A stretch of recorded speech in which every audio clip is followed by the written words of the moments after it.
नाशिकच्या नांदगाव तालुक्यामधील बोरठाण बाजार समितीच्या आवारामधील धान्य लिलाव शेड कोसळले। या शेडच्या निकृष्ट कामाच्या निषेधार्थ प्रहार संघटनेच्या कार्यकर्त्यांनी बोरठाण उपबाजार समितीच्या कार्यालयावरती चढत शोली स्टाईल आंदोलन केले। दरम्यान 3 तास उलटूनही या आंदोलनाची प्रशासनाकडून कोणतीही दखल घेण्यात आली नाही। त्यामुळे संतप्त झालेल्या आंदोलकांनी प्रशासनाच्या विरोधामध्ये जोरदार घोषणाबाजी केली। बाजार समितीचे सचिव आणि निकृष्ट काम करणाऱ्या ठेकेदाराची चौकशी करावी अशी आग्रही मागणी आंदोलनकर्त्यांनी केली आहे।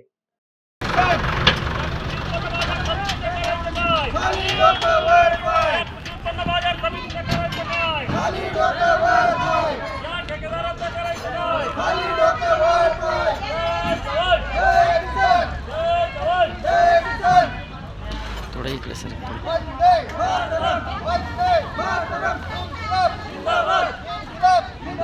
भारत माता की जय, भारत माता की जय। या कृषी उत्पन्न बाजार समितीचा कृषी उत्पन्न बाजार समितीचा या ठेकेदाराचा